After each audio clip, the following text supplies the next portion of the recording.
خيركم فراغ. بارك الله فيك، أحسنت. خيركم أكثركم تلاوة للقرآن، جيد، تلاوة القرآن ممتازة.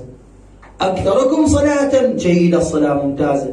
أكثركم صياما، جيد، الصيام ممتاز. ولكن النبي صلى الله عليه وآله لم يقل كل ذلك. خيركم لأهله وأنا خيركم لأهلي. الإنسان أفضل واحد بكم وأقرب واحد إلى الله هو الذي يحسن إلى زوجته ويدخل السرور على قلبها ويجعلها مسرورة مبتسمة مرتاحة. هذا مع النبي صلى الله عليه وآله سائرا بسيرته مقتديا بهديه. تأتي النساء إلى الرسول. شوف وين راح تجتمع المسألة أو راح نعرف الحقيقة اللي ليش رب العالمين طرد إبليس. تأتي النساء إلى رسول الله صلى الله عليه وآله ويقولن يا رسول الله الرجال يجاهدون في سبيل الله ولهم ذلك الثواب العظيم، يعملون حتى عملهم الكاد على عيالك كالمجاهد في سبيل الله، وتقول عنهم الذي يصنع كذا له الثواب الكذائي.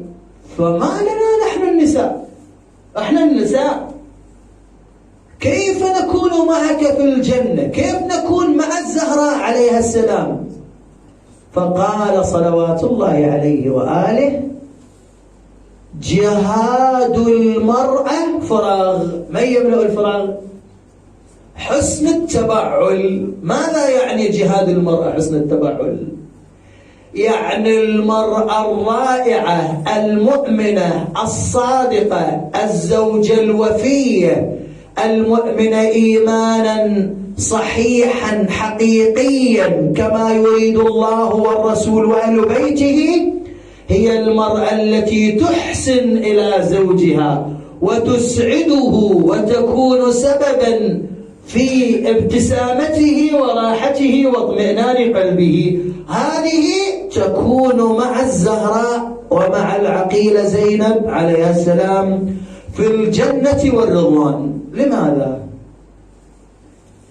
لماذا النبي صلى الله عليه وآله يجعل الميزان في أن الإنسان في أعلى الجنان ومعه إذا كان محسنا إلى زوجته؟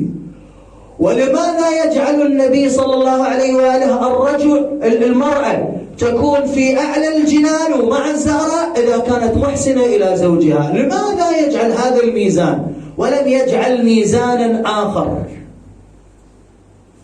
ارجعوا قليلا إلى السجود. وإذ قلنا للملائكة اسجدوا لآدم. الزوجة عندما تكون ذليلة لزوجها، والزوج عندما يكون ذليلا لزوجته، الزوجة عندما تكون خادمة لزوجها، والزوج عندما يكون خادما لزوجته، لا يخدم العيال يعني الزوجة والأطفال إلا نبي أو وصي أو ولي أو مؤمن امتحن الله قلبه للإيمان. بالمقابل لاحظوا، بالمقابل بالضبط، إن المرأة إذا خدمت زوجها 7 أيام كان أفضل لها من عبادة 70 سنة قيام ليلها وصيام نهارها. ليس عجيبا أبدا. لماذا؟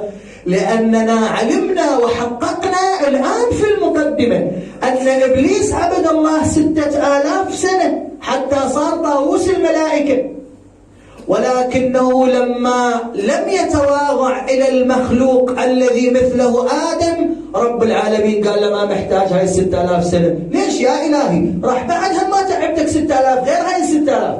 قال ما محتاجين، ما محتاجين إبليس، ما احتاج ذلك. وكذلك رب العالمين يقول لك أنت قم بالأعمال الواجبة فقط، هاي الصلاة الواجبة كذا، ولكن أحسن إلى زوجتك وتربية أبنائك تكون في أعلى عليين. بعد مو 6000 سنة بعد ذلك أبد ما نتعجب. الآن بعد هذه المحاضرة الآن أنطلق واقرأ إذا شئت: من استقبلت زوجها بقدح ماء كان لها بذلك عبادة 1000 سنة. ليس عجيبا أبدا، أصلا ما تتعجب بعد، لأن أنت عرفت السر، عرفت الحقيقة. والإنسان الذي يعرف الحقيقة لا يضره شيء. زين شيخنا، إذا كانت زوجتي تؤذيني، زين شيخنا إذا كان زوجي يؤذيني، جيد، تريدون أجيبكم أنا أو النبي صلى الله عليه وآله؟ أنتم اختاروا.